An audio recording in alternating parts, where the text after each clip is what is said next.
우리 다 함께 기도함으로써 수요 예배를 하나님께 드리겠습니다. 하루의 일과를 마치고 주 앞에 나왔습니다.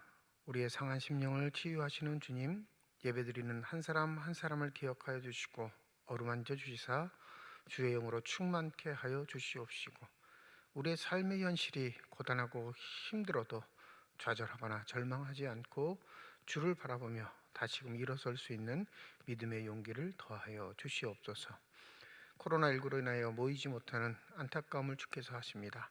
그러나 우리의 마음은, 우리의 영은 주를 향하며 예배드리기를 소원하오니, 주여 이 시간에 성령의 충만한 은혜를 더하여 주셔서 영이신 하나님을 기뻐하며 예배드리는 복된 시간이 되게 하여 주시옵시고, 시간과 장소의 제한을 받지 않으시는 하나님의 영으로 말미암아 기쁨과 은혜가 충만한 시간이 되게 하여 주시옵소서. 예배의 첫 시작 시간입니다. 마치는 시간까지 함께 하여 주시기를 소원하옵고 감사드리며 우리 주 예수 그리스도의 이름으로 기도드립니다. 아멘. 309장 찬양 드리겠습니다.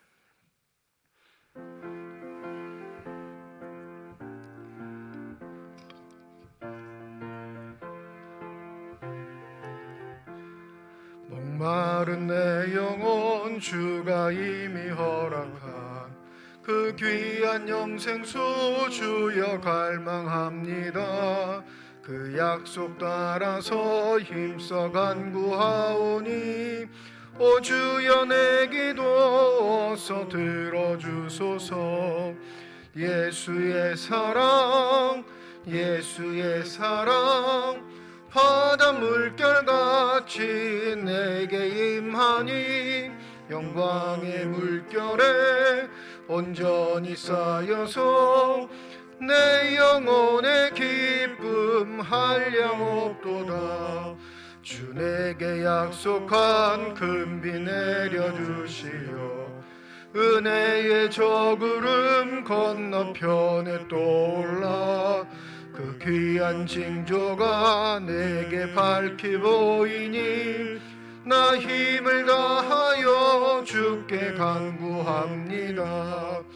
예수의 사랑 예수의 사랑 바다 물결같이 내게 임하니 영광의 물결에 온전히 쌓여서 내 영혼의 기쁨 한량없도다. 은혜의 소낙비 지금 흡족히 내려 구원의 큰 강물 흘러차고 넘쳐서 내 추한 모든 죄 모두 씻어버리니 나 지금 은혜를 충만하게 받았네. 예수의 사랑 예수의 사랑 바다 물결같이 내게 임하니 영광의 물결에 온전히 쌓여서 내 영혼의 기쁨 한량없도다. 그 차고 넘치는 주의 은혜의 물결 힘차게 밀려와 내게 만족합니다.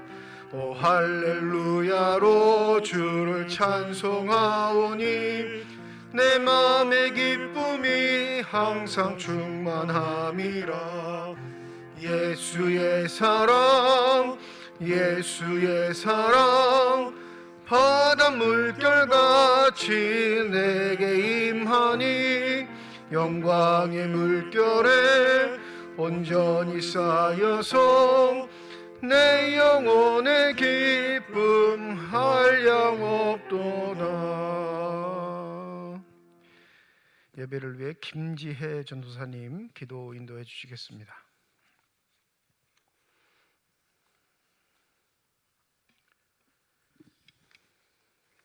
우주 만물을 운행하시고 인류의 모든 역사를 섭리하시는 만왕의 왕 우리 구주 하나님 아버지께 감사와 찬송을 올려드립니다. 분주한 마음, 높아진 마음을 다 내려놓고 이 시간 주 앞에 나아갑니다. 하나님과의 참된 연합을 통해 무한한 권능을 경험하게 하시고 주님의 크신 사랑을 배우게 하심으로 성령님의 의로우신 통치가 우리 삶의 구석구석까지 이루어지게 하옵소서. 오늘부터 사순절이 시작됩니다. 놀라운 사랑과 긍휼로 죄인을 용납해 주시는 자비로우신 하나님 아버지, 저희는 항상 용서받으면서도 당연하게 생각하고 있는 저희를 하나님 깨우쳐 주옵소서. 우리의 범죄함이 결코 사소한 것이 아님을, 하나님의 용서가 결코 값싼 것이 아님을 가슴으로 깊이 깨닫게 하여 주옵소서. 습관 속에서 무감각해진 저희들의 신앙 양심과 부유한 시대를 살아가면서 잊어버린 제자의 도를 속히 회복해 하옵소서. 귀하신 보혈로 이미 우리를 새롭게 하신 주님, 진리의 성령으로 또 의로우신 말씀의 검으로 다시금 우리를 치료하여 주옵소서. 아버지, 이 세상에 지속되는 코로나로 인해 많은 이들이 경제적으로 또 정신적으로 힘든 시간들을 보내고 있습니다. 사람의 모든 생사 화복이 주님께 있음을 믿고 두려움과 걱정이 아닌 날마다 주님을 의지함으로 소망이 있는 삶을 살아가게 하옵소서. 아버지여, 전쟁으로 인해 고통받고 있는 우크라이나를 위해 기도합니다. 아파하는 그 땅 가운데 하나님의 긍휼을 베풀어 주옵소서. 상한 갈대를 꺾지 않으시고 꺼져가는 등불을 끄지 않으시는 하나님,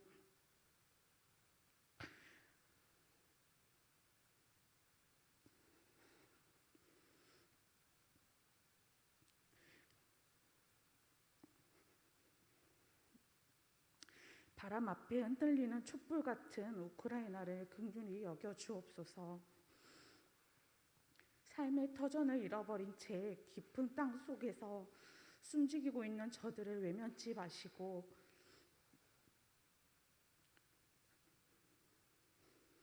그들의 신음소리에 귀를 기울여 주옵소서. 주님, 속히 이 전쟁을 멈추어 주옵소서. 불안에 떠는 그들을 주님의 날개로 품어주시고 하루속히 그 땅 가운데 평화를 내려 주시옵소서. 오늘 하나님의 말씀을 대언하시는 담임 목사님께 성령의 충만함을 부어주사 성령님의 조명하심으로 우리 마음의 눈이 밝아지게 하시고 하나님을 경외하는 마음과 진리를 사랑하는 마음으로 더욱 충만해지게 하옵소서. 예수님의 이름으로 기도드립니다. 아멘. 아멘.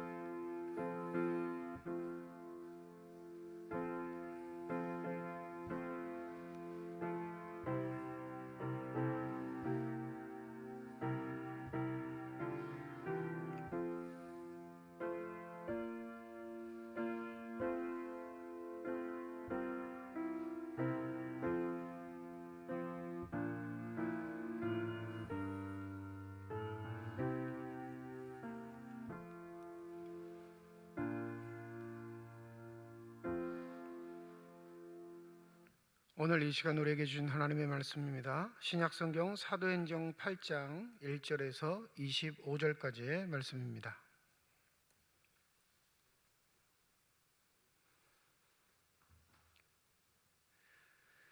신약성경 200페이지 사도행전 8장 1절에서 25절까지 우리 한 절씩 교독하시고 마지막 25절 함께 읽도록 하겠습니다. 8장 1절 말씀 제가 먼저 읽습니다. 사울은 그가 죽임 당함을 마땅히 여기더라. 그날에 예루살렘에 있는 교회에 큰 박해가 있어 사도 외에는 다 유대와 사마리아 모든 땅으로 흩어지니라.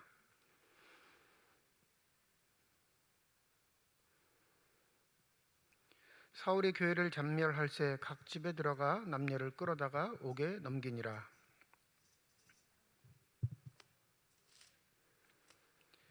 빌립이 사마리아 성에 내려가 그리스도를 백성에게 전파하니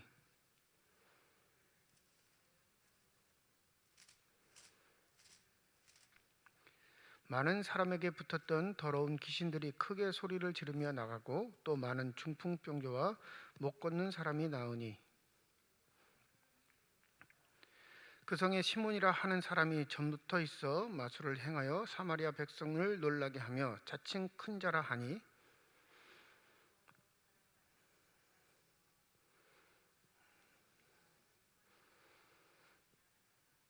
오랫동안 그 마술에 놀랐으므로 그들이 따르더니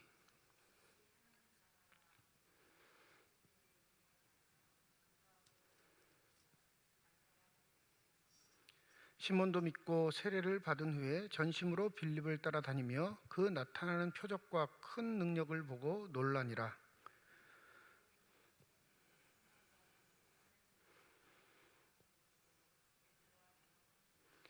그들이 내려가서 그들을 위하여 성령 받기를 기도하니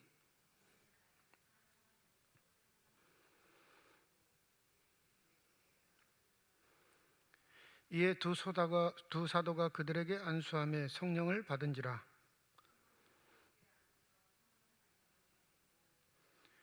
이르되 이 권능을 내게도 주어 누구든지 내가 안수하는 사람은 성령을 받게 하여 주소서 하니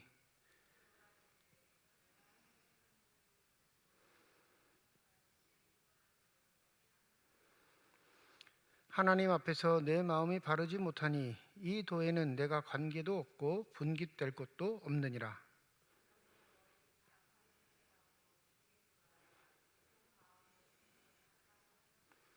내가 보니 너는 악독이 가득하며 불의에 매인 바 되었도다.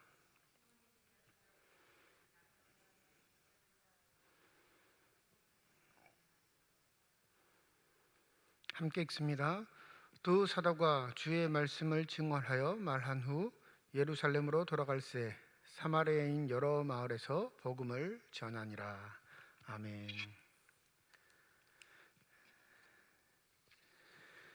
이 시간 영상으로 예배드리시는 우리 삼척중앙교회 모든 교우들의 가정 속에 하나님의 은혜와 평강이 함께 하시기를 주님의 이름으로 축원드립니다. 코로나 확진자들로 인해서 교회에서 모이지 못하고 이렇게 영상 예배로 드립니다. 이 어려움이 하나님의 은혜 가운데 잘 극복될 수 있도록 우리가 서로 협력하고 중보하고 기도에 힘을 써서 반드시 우리를 통해 일하시는 하나님의 역사를 이룰 수 있는 우리 삼척중앙교회 모든 교우들이 되시기를 주님의 이름으로 축원드립니다. 오늘 본문 말씀 사도행전 8장 1절에서 25절까지 이 말씀을 통해서 하나님의 주신 은혜를 사모하시고 말씀을 통해 다시 한번 힘을 얻으시고 믿음에 전진하실 수 있기를 주님의 이름으로 부탁을 드립니다. 얼마 전 영등포에 있는 다일 공동체가 서울시와 좀 분쟁의 요소가 있었다라는 뉴스를 들으셨을 겁니다. 노숙자 쉼터의 문제, 건축의 문제 때문에 서울시와 좀 안 좋은 일이 벌어지다가 결국엔 화해하게 되었습니다. 이 수십 년 전만 하더라도 이 최일도 목사가 하는 사역에 대해서 교계에서도 꽤 말이 많았습니다. 뭐 목사가 저런 일을 해? 목사가 왜 굳이 그런 데까지 가? 그 많은 시선들, 그 많은 조롱들, 많은 아픔들을 극복하고 결국엔 그가 하나님의 사랑을 증거하여 이룬 놀라운 열매들을 우리는 지금 바라보고 있습니다. 잘 알려진 청량리 집창촌, 창녀들이 있는 곳, 수많은 불법들이 자행되고 사람의 가장 잔인하고 잔혹한 모습을 볼 수 있는 그곳에 그는 하나님의 마음을 품고 라면을 끓여주며 밥을 나눠주며 하나님의 사역을 시작했습니다.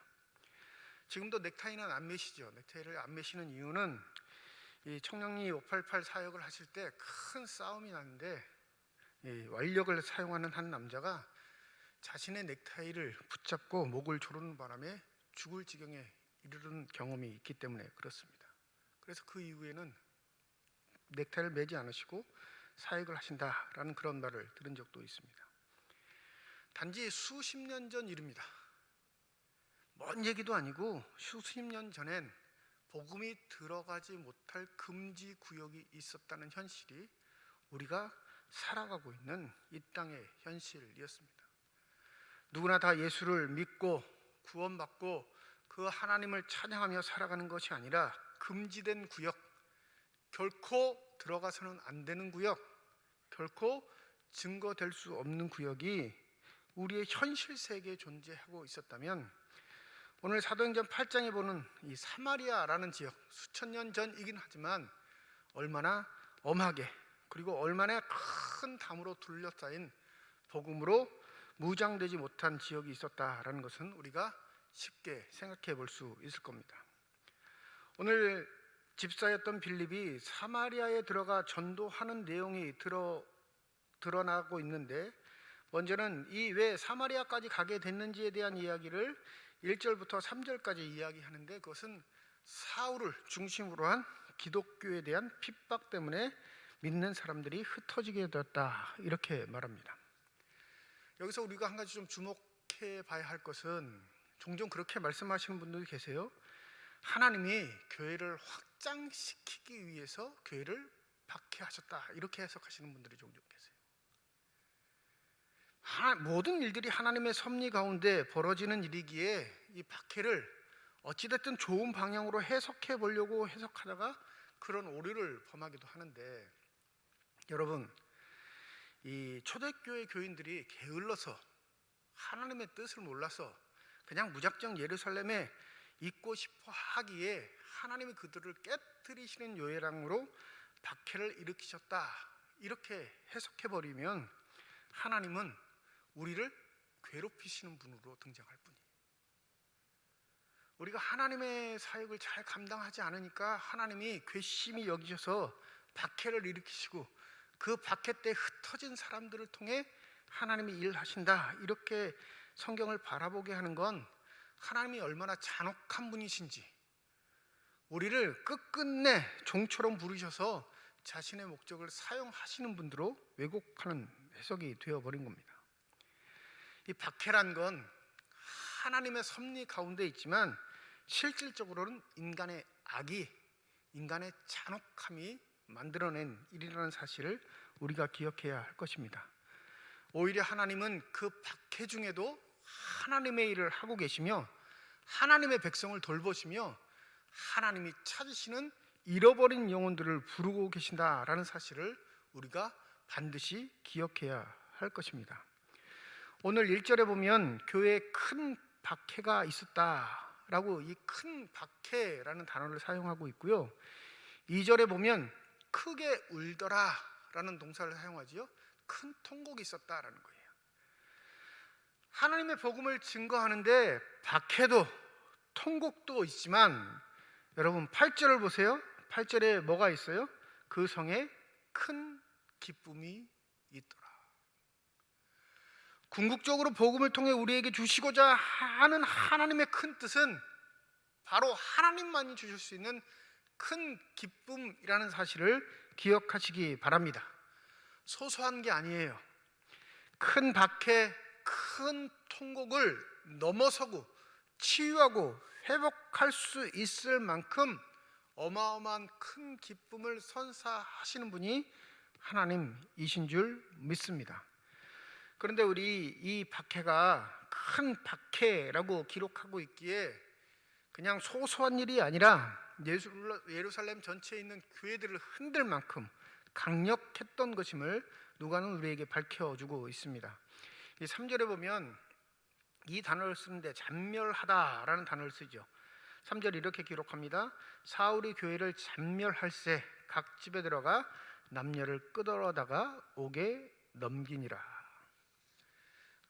그러면 이 3절로 추정해 봤을 때는 이 당시 예루살렘의 교회가 한 무리의 공동체, 우리가 지금 예배드리고 있는 이 예배당처럼 큰 무리를 이루고 있는 공동체가 아니라 각 가정마다 예배드리는 소소한 공동체라는 것을 강조하고 있는 것으로 보여요. 물론 전체가 다 모여서 무슨 일을 하기도 했겠지만 초대교회 당시의 교회의 모습은 가정교회의 모습을 이루고 있다, 이렇게 생각하시면 되겠습니다.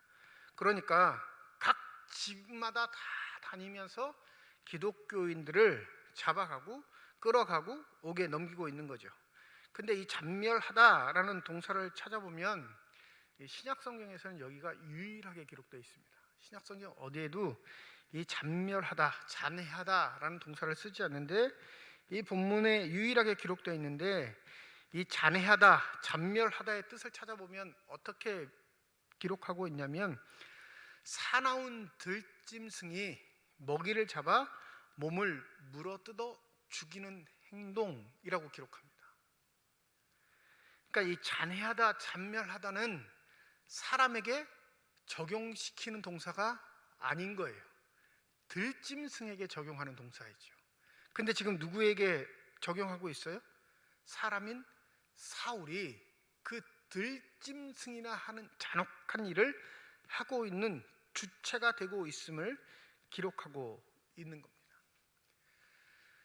자신은 선하다고 생각하는 그 일에 모든 마음과 힘을 다 써 교회를 핍박하는 일에 최선을 다하고 있는데 하나님은 뭐라고 보시는 거예요? 들짐승이나 하는 잔인한 일을 하는 자, 이렇게 평가하고 있는 거예요. 사울도 자신의 신앙이 있었습니다. 사울도 자신이 믿는 바 하나님의 뜻이 무엇인지 그것 때문에 이 열심을 다하고 있는데, 정작 믿음의 대상이 되시는 하나님은 사울을 평가하실 때 뭐라고 평가하시냐면 이 들짐승만도 못한 놈, 이렇게 표현하고 계십니다.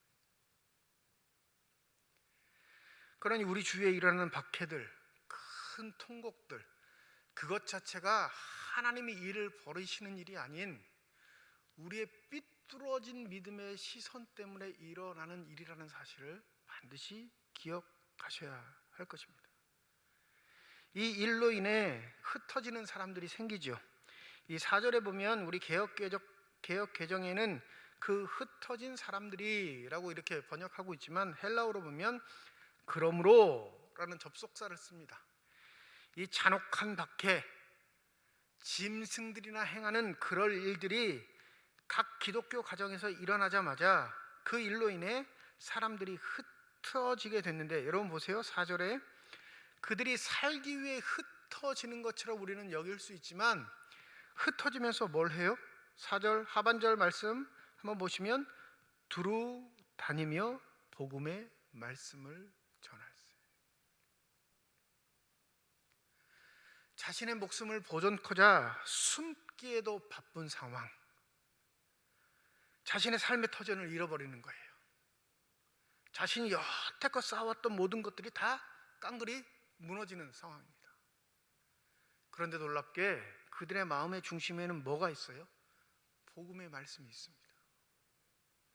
받아들이는 태도와 자세가 달라요. 우리 같으면 하나님 이러실 수 있습니까? 하나님이 어려운 지경에도 내가 구주를 영접했고 하나님의 복음의 말씀으로 하나님의 일을 잘 감당하고자 작정했는데 우리에게 왜 이 핍박과 아픔을 주십니까? 우리가 이 쌓아놨던 이 집의 자산들, 우리 가족이 살아왔던, 대대로 살아왔던 이 삶의 터전들을 왜 하나님 무너버리십니까? 이렇게 하소연하지 않고 오히려 그 기회를 그들은 복음의 말씀을 증거할 수 있는 전도의 기회로 삼았다라고 기록하고 있는 걸 보면 이 초대교회 믿음의 사람들이 얼마나 대단한 사람인지를 알 수 있습니다. 우리는 여러 가지 채워주신 것, 이미 우리에게 부어주신 은혜가 많음에도 불구하고 이 말씀을 통해 우리의 삶을 한번 되돌아보기를 소원합니다. 얼마나 부끄러운가. 때를 어떤지 못 어떤지 주의 복음을 위해 살아가는 삶인가, 평안한 중에도 더 평안을 구하는, 나만의 복음을 간구하는 어리석은 사람들인가 다시 한번 생각해 봐야 할 것입니다. 여러분, 평온한 시기, 전도가 허락된 시기, 또 주의 복음의 전도가 얼마든지 허락되어 있는 세상이라면 말할 여지 없겠죠. 그런데 놀랍게 도망자 신세예요. 언제 잡혀가 죽을지도 몰라요. 또 그렇게 잡혀가는 것 자체가 그들에게 두려움이었을 템에도 불구하고 그들은 다니는 곳곳마다 복음을 전하는 자로 살았다는 사실. 기억하셔야 할 건 사도들은 예루살렘에 남아 있었어요. 예수의 제자, 예수의 전통성을 가지고 있는 사도들은 예루살렘에 남아 있지만 흩어진 사람들은 누구겠어요? 스데반과 빌립과 같은 집사도 있었겠지만 많은 평신도들이 있었을 거란 말이에요.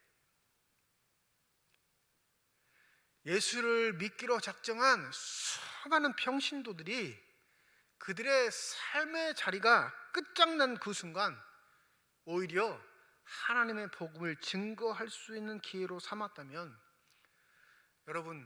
여러분이 살아가고 있는 삶의 터전이 어떠한 터전이어야 하는지를 다시금 생각해 보시길 바랍니다.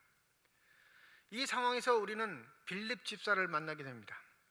이 사도에 포함된 빌립이 아니라 우리가 잘 알고 있듯이 공대, 접대 이를 일삼기 위해 뽑았던 초대교회 7집사 중에 한 명인 빌립이 이 사마리아 성까지 내려갔다라고 기록을 합니다. 이 서두에 말씀드렸지요. 수십 년 전에는 기독교인들이 들어가지 않는 곳이 있었어요. 목사도, 장로도, 권사도, 집사도 포기해버린 지역. 전도는 고사하고 저주받은 지역이라 손가락질한 곳이 있었단 말이에요. 그게 대한민국 수십 년 전의 상황입니다. 아니, 여전히 그럴지 몰라요. 악이 들끓는 곳, 사람과 사람이 대면하는 기쁨보다는 오히려 사람이 사람 노릇을 하지 못하는 처참한 상황에 있는 곳, 오히려 그런 곳이 더 복음이 필요하지 않을까요? 오히려 그런 곳에 예수의 사랑이 더 증거되어야 하지 않겠습니까? 그런데 어느새 이 복음이란, 예수의 사랑이란 그럴듯한 사람들이 그럴듯한 자세로 모여서 증거되는 그런 복음이 된 지 오래 되어버렸습니다. 냄새나지 않는 사람, 겉보기에 괜찮은 사람, 그래도 예의 범죄를 갖춘 사람, 어느 정도 교양이 있는 사람, 어느 정도 재산도 있고 일할 만큼 할 수 있는 사람만 인정받는 것, 그래서 그곳에 편안함을 누리는 것 뿐만 아니라 그것에 더해 하나님 부르시는 날까지 나의 평강을 유지해 주시기를 간구하는 것. 이 2000년 전 사마리아가 어떠했는지는 여러분 잘 아실 겁니다. 네, 많은 선교를 통해 들으셨죠. 예수 당시에도 사마리아는 금지된 곳이었어요. 가지 말아야 할 곳. 왜 가지 말아야 하냐면 그곳은 하나님의 저주를 받은 곳이었기 때문에 그렇습니다. 그때 당시에 사람들은 그렇게 생각했어요. 사마리아는 하나님의 저주를 받은 곳. 그리고 제가 매번 말씀드렸죠. 길에서 사마리아 사람을 만나면 길에 침을 뱉고 그 길로 가지 않습니다. 되돌아갑니다. 북쪽 갈릴리에서 남쪽 예루살렘까지 오려면 사마리아를 거쳐야 하는데 그 사마리아를 거쳐오는 길이 더 빠름에도 불구하고 사마리아를 뺑 둘러서 예루살렘으로, 또 예루살렘에서 갈릴리로 가는 것이 예수님 당시의 형국이었습니다. 그런데 놀랍게도 빌립이 그 사마리아에 들어갔다라는 기록을 누가는 하고 있는 겁니다. 여러분, 우리의 관점으로 보면 뭐 대단한 일이라고 생각하겠지만 이게 수천 년 동안 금기시 되었던 일들을 깨는 일이 된 거예요.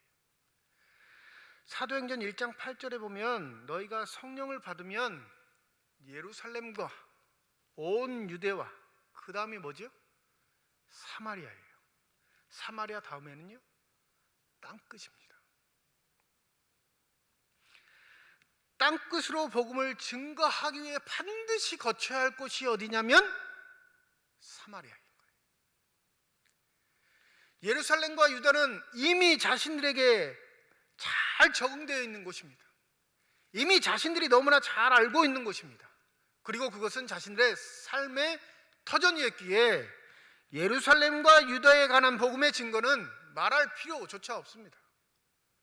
그런데 사마리아는 무슨 문제가 있냐면 경건한 자라 여김을 받는 모든 자들은 그곳을 외면하던 곳이었다라는 사실이죠. 오늘 2절 말씀에 보세요.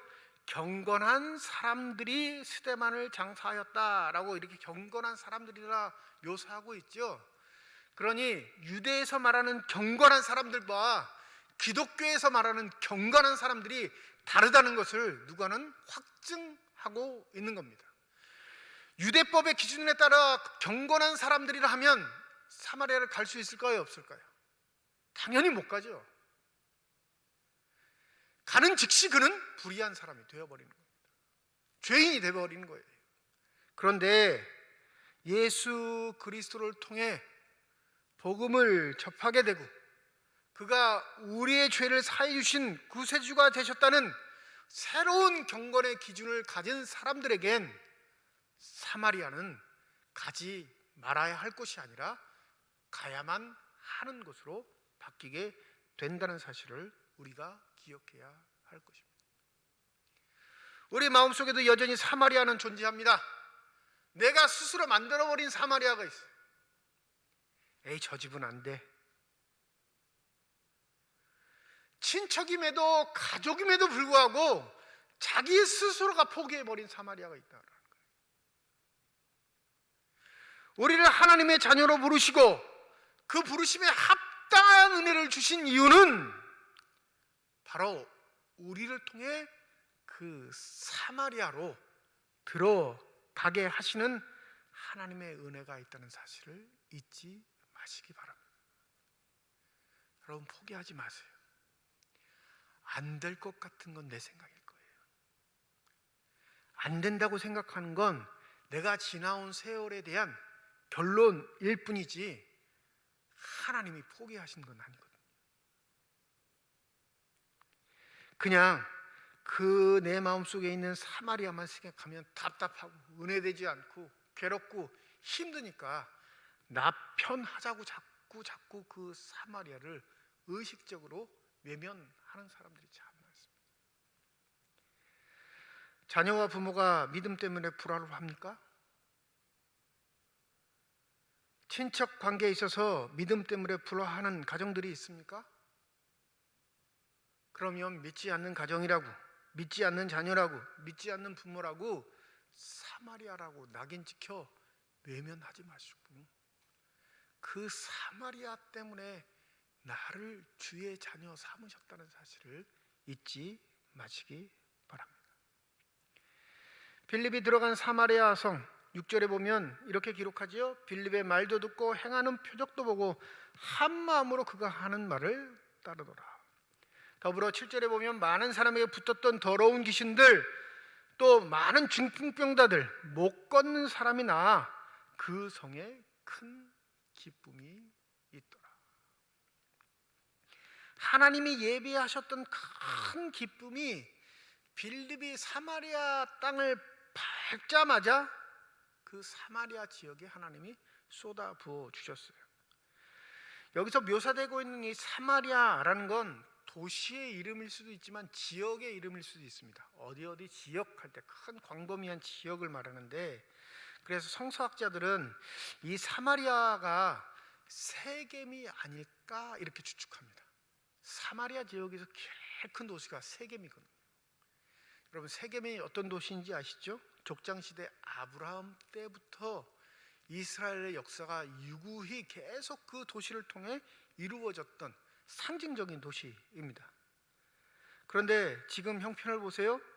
이스라엘을 시작했던 시조라고 여기는 아브라함이 세겜을 통해 그의 믿음의 자손들의 뿌리를 내리고 아들 이삭도 야곱도 족장시대에 이 세겜을 통해 든든한 힘들을 얻었음에도 불구하고 이제 세겜은, 이 사마리아는 우상을 숭배하는 귀신들이 들끓는 도시가 되어버렸습니다.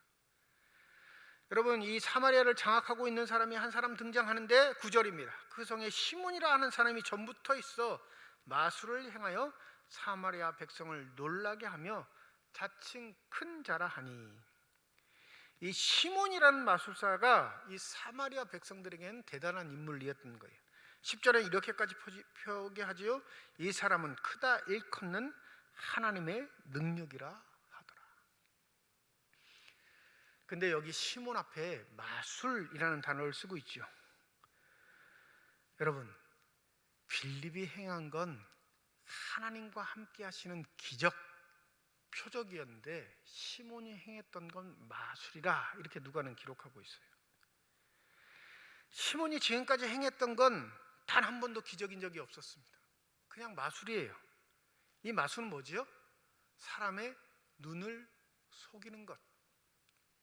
실제는 그렇지 않은데 실제인 것처럼 착각하게 만들어 사람들의 눈을 속여 자신의 배를 불리는 일을 마술이라 하는 겁니다. 이 마술에 속아 귀신들에 사로잡혀 사는 사마리아 백성들에게 하나님은 빌립을 통해 진정한 기적이 무엇인지, 표적이 무엇인지, 말씀의 능력이 무엇인지 보여주신 것입니다. 그들의 삶을 장악하고 있는 것이 하나님이 주신 은혜와 평강, 말씀의 능력이 아니라 스스로의 욕심에 빠져 주술적인 일들, 자신의 배를 채우는 일들, 서로 헐뜯는 일에 하나님이 마음이 아프셨던 거예요. 그 땅이 어떤 땅입니까? 하나님이 아브라함을 부르셔서 그의 족장의 시대를 열었던 대단한 곳이었는데 이제는 우상이 숭배하는, 귀신이 들끓는, 마귀가 들끓는 그곳이 되어버린 것이죠. 마귀가 들끓는 곳의 왕은 사람들의 눈을 속일 수밖에 없는 이를 통해 자신의 배를 불리는 마술사 시몬이었습니다. 나중에 23절에 보면 시몬이 어떠한 사람인지 이렇게 묘사하지요. 내가 보니 너는 악독이 가득하며 불의에 매인 바 되었도다. 여러분 생각해 보세요. 악독이 가득한 자, 불의에 매인 바 된 자, 쉽게 말하면 사단의 하수인이라는 거예요. 그 사단의 하수인이 왕노릇하고 있는 곳이라면 말할 것이 무엇이 있겠습니까? 그곳에 하나님이 빌립을 통해 생명의 은혜를, 생명의 능력을 보여주고 계시는 것입니다. 여기 우리가 한 가지 집중해야 할 것이 있는데 아주 독특한 기사가 나와요.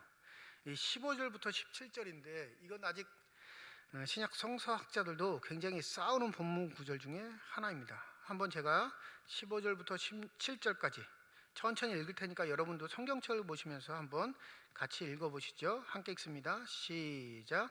그들이 내려가서 그들을 위하여 성령 받기를 기도하니 이는 아직 한 사람에게도 성령 내리신 일이 없고 오직 주 예수의 이름으로 세례만 받을 뿐이더라.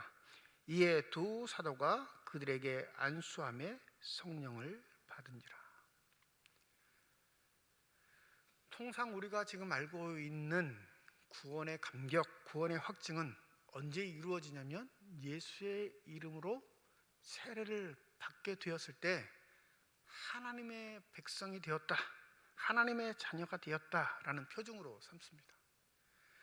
근데 유독 이 사마리아에서 무슨 일이 벌어졌냐면 빌립의 능력, 빌립이 행하는 능력들, 표적과 기사들, 전하는 말씀을 통해 많은 사람들이 회개하고 세례를 받아요. 빌립에게 이제 세례를 받은 거죠. 그런데 놀라운 사실은 뭐가 없었다 이렇게 묘사하고 있냐면 성령이 내리신 일이 없다 이렇게 기록하고 있어요. 이 초대교회 역사 때 회개하여 예수 그리스도를 영접할 때 무슨 일이 항상 같이 벌어졌냐면 성령의 임함, 성령 세례가 함께 내려왔습니다. 그런데 유독 사마리아에는 예수의 이름으로 세례를 받았지만 성령을 받지 않는 사람들이 대부분이었던 거예요. 이걸 어떻게 봐야 할까?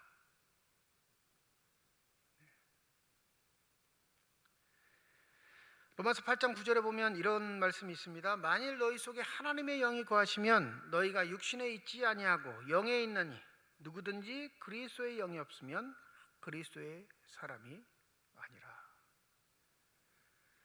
그러니까 성령, 하나님의 영이 그 안에 없으면 뭐가 없다는 거예요? 구원이 없다는 거죠. 그리스도의 영이 없다라는 건 그걸 말하고 있는 거예요. 그러니 주 예수의 이름으로 세례만 받았을 뿐이라라는 건 지금 뭘 확정하지 못했다는 거죠? 구원을 확증하지 못했다라는 의미로 해석할 수도 있어요. 이게 심각한 도전이 되는 거죠. 왜 이런 일이 벌어질까? 그리고 왜 빌립이 세례를 베풀 때는 영이 임하지 않다가 예루살렘에 있었던 사도들이 왔을 때 성령이 임하게 되는 걸까? 이런 궁금증을 불러 일으킵니다. 여러분, 여기는 여러 가지 싸움들이 있지만 그래도 궁극적으로 한 가지 우리가 생각해 봐야 할 건 이 일도 하나님의 주권 가운데 이루어진 일이라는 사실을 먼저 기억하셔야 될 것이고요. 또 다른 한 가지는 이 사마리아가 어떤 도시였다고요? 금깃이 되던 지역이었어요. 아무도 그곳에 복음이 증거될 것이라 상상도 못한 지역이었습니다.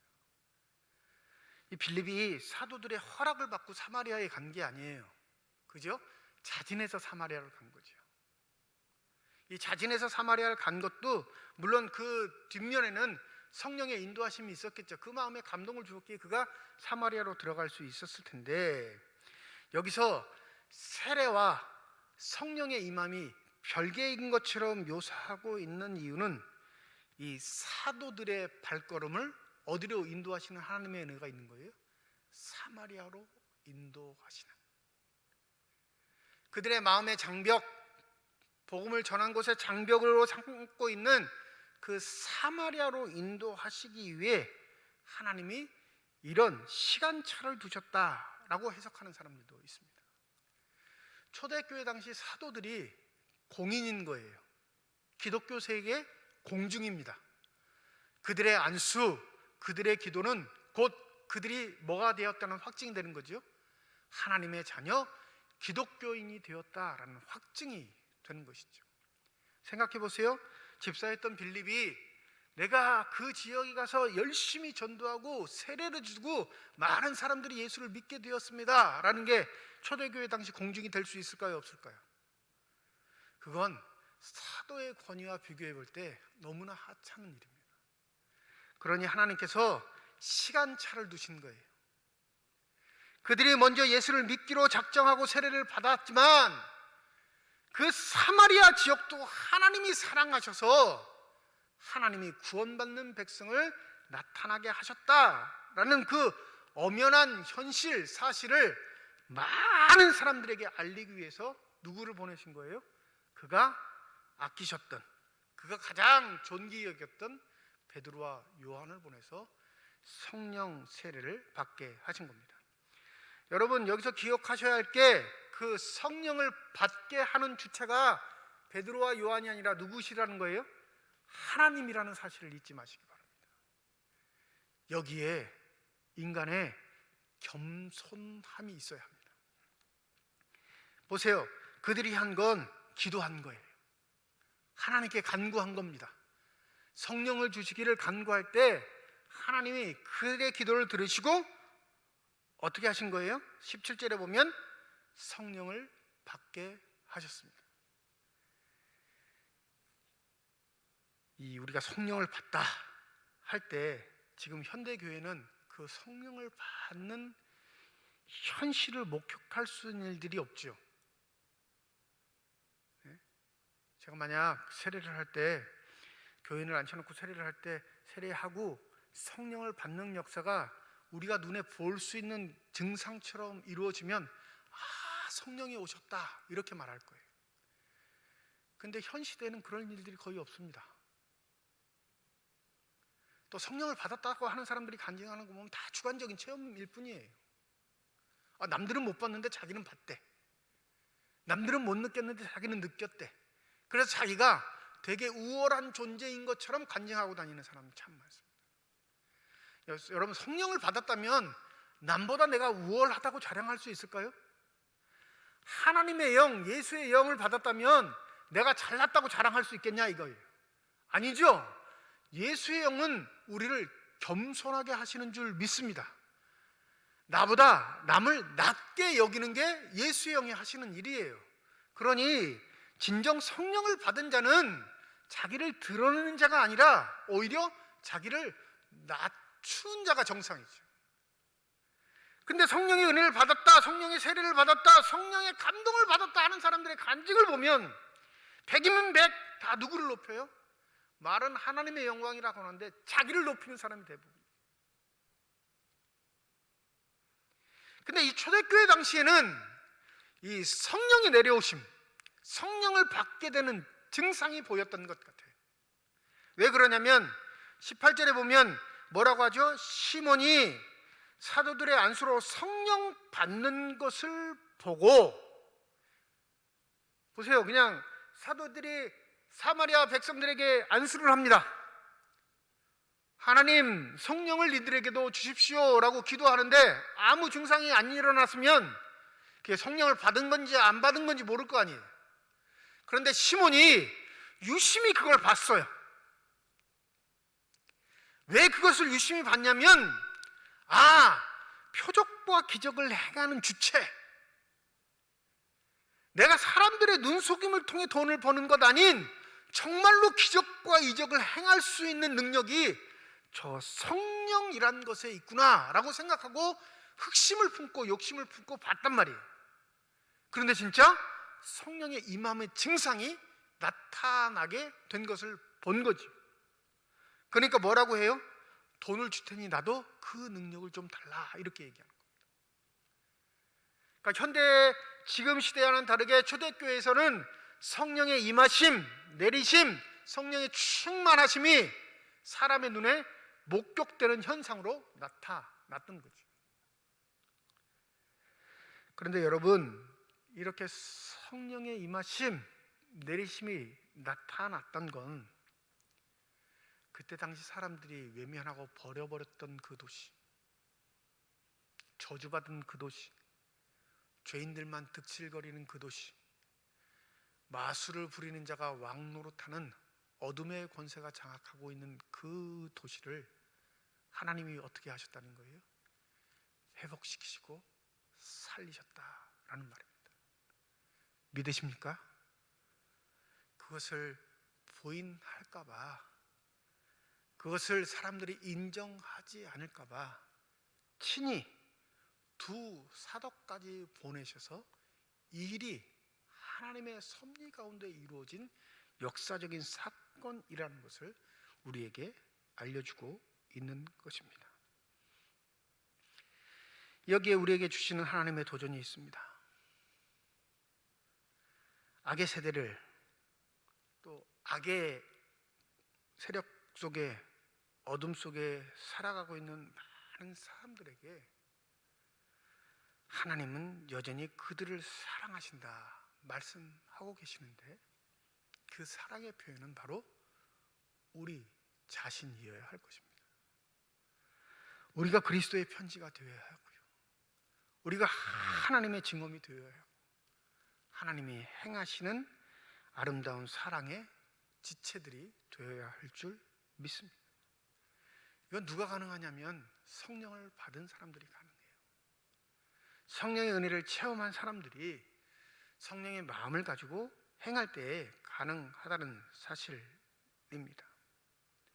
그런데도 이 성령을 여전히 자신의 목적을 위해, 탐심을 위해, 야욕을 위해 살려고 하고 받으려고 하는 사람들이 있다는 사실을 우리가 기억해야 할 것입니다. 여러분, 마술사 시몬을 오늘 보면 23절에 한 번 더 반복합니다. 악독이 가득하며 불의에 매인 바 되었다라고 얘기하는데, 이는 불의가 가득하고 악독에 매여 있는 자임에도 불구하고 뭘 받기를 소원해요? 성령 받기를 소원해요. 그게 자신의 삶에 유익이 될 거라 생각한 거죠. 장사가 좀 될 거라 생각한 겁니다. 자신이 편안하게 살 수 있을 거라 확증하고 성령을 탐하는 자가 된 거예요. 우리가 하나님의 은혜를 간구하는 것, 마술사 시몬과 다르지 않습니다. 하나님의 축복을 간구하는 것, 마술사 시몬과 다르지 않아요. 남들은 힘들고 어렵게 살아도 나만 편하게 살면 되니까. 남들은 뒤처지고 살아도 나는 주의 은혜 가운데 앞서고 살아야 하니까. 내 목적 때문에 하나님의 은혜와 성령을 간구하는 자라면 마술사 시몬과 다를 바가 무엇이 있겠습니까? 오히려 하나님의 은혜와 사랑 가운데 성령을 받은 자라면 우리의 마음속에 새겨놓고 있는 그 사마리아, 금기시 되는 그곳, 금지 구역이 된 그곳, 만나지 말아야 할 사람, 그 사람을 향해 내가 한 발짝 더 다가가고 손을 더 내밀어야 되지 않겠습니까? 그래서 바울은 성령의 사람들을 이렇게 말합니다. 갈라디아서 5장 22절과 23절입니다. 오직 성령의 열매는 사랑과 희락과 화평과 오래 참음과 자비와 양성과 충성과 온유와 절제이니 이 같은 것을 금지할 법이 없느니라. 빌립을 통해 시작되었던 사마리아 지역의 복음화, 이게 가장 중요할 수밖에 없었던 이유는 금기시됐던 그곳이 하나님의 사랑이 증거되는 곳이라 인정받아야 그 복음은 온 땅으로, 땅끝으로 펼쳐질 수 있기 때문에 그렇습니다. 여전히 어둠의 영에 붙들려 그 갈 바를 알지 못하는 사람들이 살고 있는 이곳, 우리의 삶의 터전, 내 주위, 내 가정들, 내 친구들, 내 친척들을 다시 한번 생각해 보시기 바랍니다. 그들을 외면하고 있다면 여러분, 우리는 마술사 시몬과 다를 바 없는 사람이에요. 나만 잘 살면 되니까, 내 욕심만 채우면 되니까, 내 배만 부르면 되니까. 그래서 예수가, 하나님이, 성령이 필요한 것이지 하나님의 은혜를 그들에게 증거하기 위해서 성령의 능력이 필요한 것이 아니기 때문에 그렇습니다. 오늘 말씀을 통해 내가 빌립이 아닌 마술사 시몬이 된 것은 아닌지, 내가 살고 있는 곳이 예루살렘이기를 바라고 사마리아는 외면하고 있는 사람들은 아닌지 다시금 점검해 보시고 주의 인도하심을 받는 저와 여러분이 되시기를 소원합니다. 요한복음 4장 24절에 사마리아 성 우물가에 만난 한 여인에게 예수께서 이렇게 말씀하시죠. 하나님은 영이시니 예배하는 자가 영과 진리로 예배할지니라. 누구에게 주셨어요? 사마리아 성에 사는 한 여인에게 주신 말씀이에요.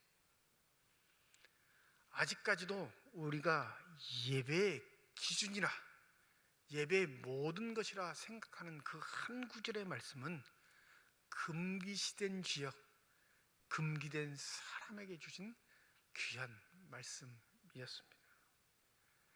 이것이 그 여인을 통해 우리에게 전해진 생명수와 같은 말씀이라면 하나님이 우리에게 무엇을 원하는지 정확히 알 수 있을 것이라 생각합니다. 부디 우리가 만들어 놓은 사마리아, 그곳에 하나님이 우리를 부르신다는 사실, 보내신다는 사실을 기억하시고 주의 말씀 앞에 순종하여 승리하실 수 있는 저와 여러분이 되시기를 주님의 이름으로 축원드립니다. 기도하겠습니다. 성령도 복음도 하나님의 능력도 나에게 도움만 된다면 돈으로 사고 싶어 했던 사람이 시몬이었습니다. 그 하나님의 능력의 대단함을 목격하고 회개하고 하나님의 자녀로 거듭난 것이 아니라 오히려 그 대단함을 자신의 소욕을 이루고 싶은, 또 자신의 비전을 이룰 수 있을 만한 수단으로 생각한 것입니다. 주님, 우리도 그러하지는 않은지요.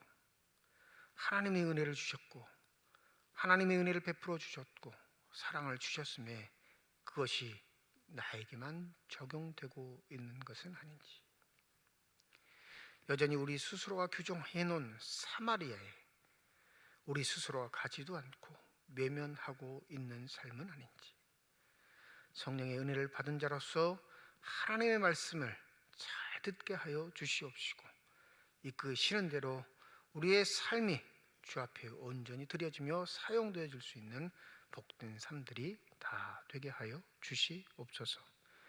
감사드리며 우리 주 예수 그리스도의 이름으로 기도드립니다. 아멘. 428장 찬양 드리겠습니다.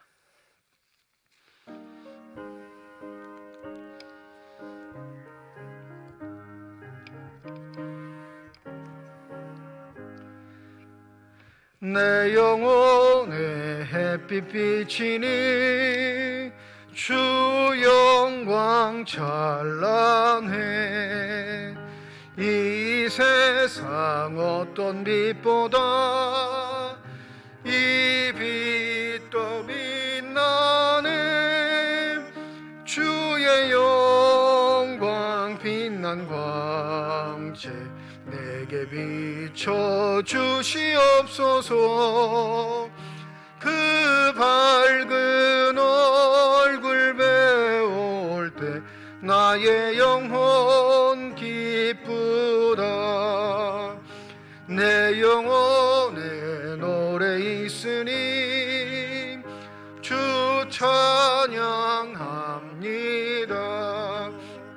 주 귀를 기울이시사 다 듣고 계시네.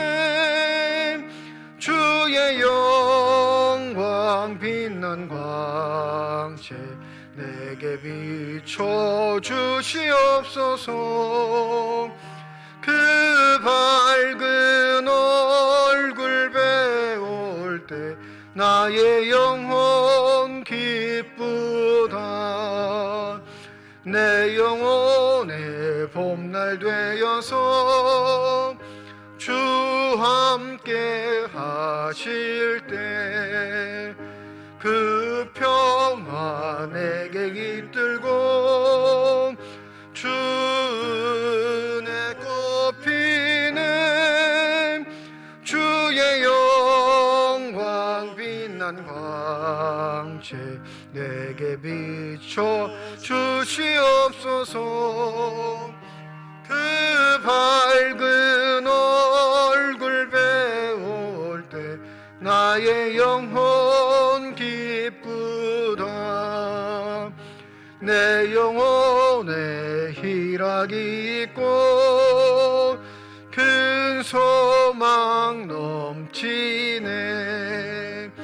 주 예수 복을 주시고 또 내려주시네. 주의 영광 빛난 광채 내게 비춰 주시옵소서. 그 밝은 얼굴 배울 때 나의 영혼 기쁘다.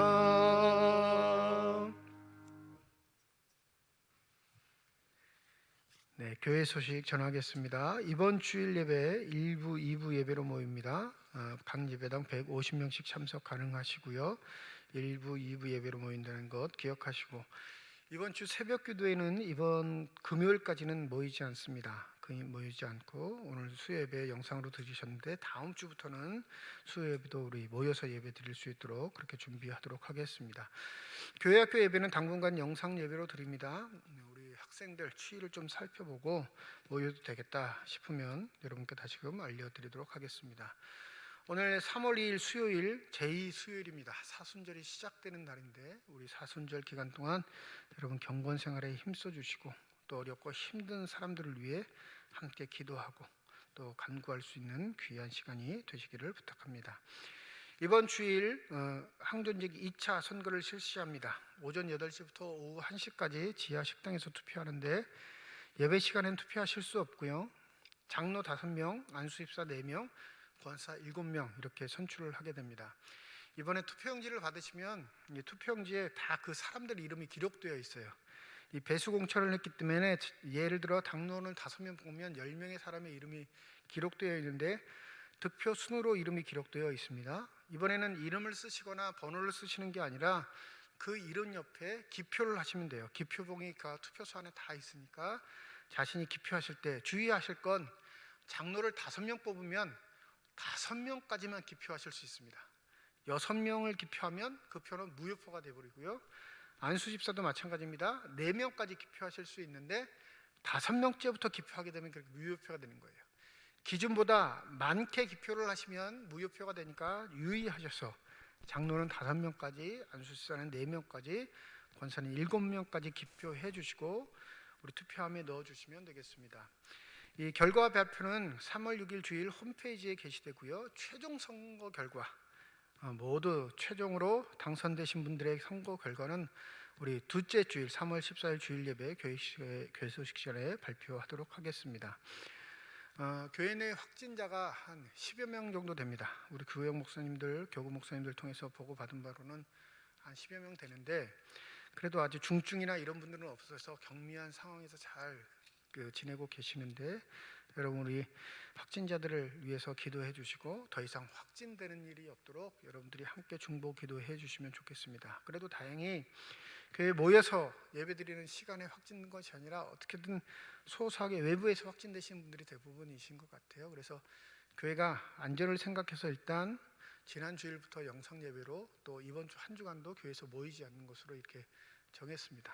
좀 이것 때문에 또 마음이 불편하신 분들 계시긴 하시겠지만 그래도 교회가 지역사회를 잘 섬길 수 있는 터전이 되어야 되거든요. 그래서 안전도 생각하고 여러 가지를 고려해서 그렇게 결정했으니까 여러분들을 양해해 주시고 이번 주일 오실 때 특별히 몸이 너무 좀 안 좋으시거나 감기 증세가 있으신 분들은 자가검사 키트가 있어요.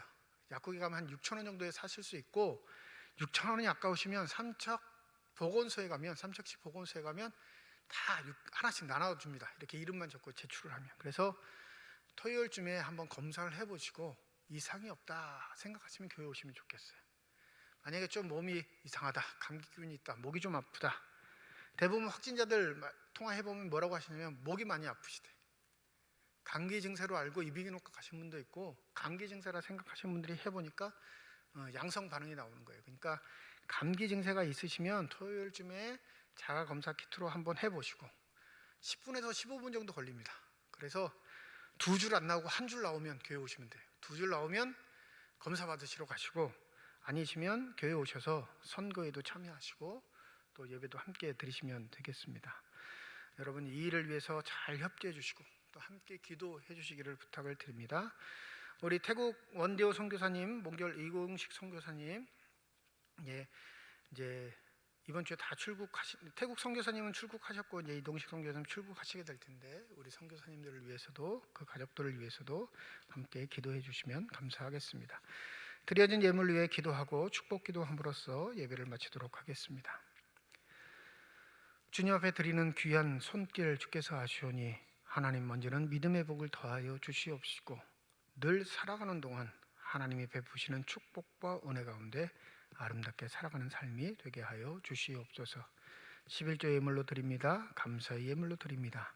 이 예물이 쓰여지는 곳에 하나님의 사랑이 널리 증거되게 하여 주시옵시고 하나님의 이름으로 심겨지게 될 때 30배, 60배, 100배의 결실을 통하여 여전히 우리를 통해 일하고 계시는 하나님의 능력과 권세가 나타나는 거룩한 예물만이 되게 하여 주시옵소서.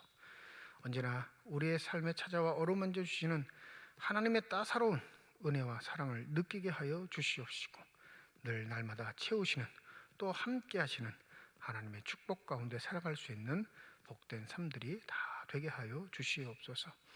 코로나 확진으로 인해 어려움을 겪고 있는 가정들도 있습니다. 주의 능력의 손길, 치유의 손길 내미시사 중증으로 발아되지 않게 하여 주시옵시고 잘 치유되고 회복되어서 건강한 모습으로 다시 만날 수 있도록 하나님 능력의 손길로 어루만지시고 치유하여 주시옵소서. 병상에 누워있는 환우들이 있습니다. 하나님 저들의 눈에 눈물을 닦아 주시옵시고 간절한 기도의 제목 소원을 들어 응답하여 주시사 능력의 손길로 만지실 때 하나님의 놀라우신 은혜 가운데 치유되고 회복될 수 있는 귀한 은혜가 있게 하여 주시옵소서. 이제는 우리 주 예수 그리스도의 은혜와 하나님의 사랑과 성령의 교통하시고 내주하시고 역사하시고 충만하심이 주의 말씀을 마음에 새기고 삶의 자리에서 그 말씀의 능력을 체험하며 살아가기를 소원하는 주님의 거룩한 자녀들, 이들의 가정과 일터와 앞길 위에 이제로부터 영원토록 함께 하시기를 간절히 축원하옵나이다. 아멘.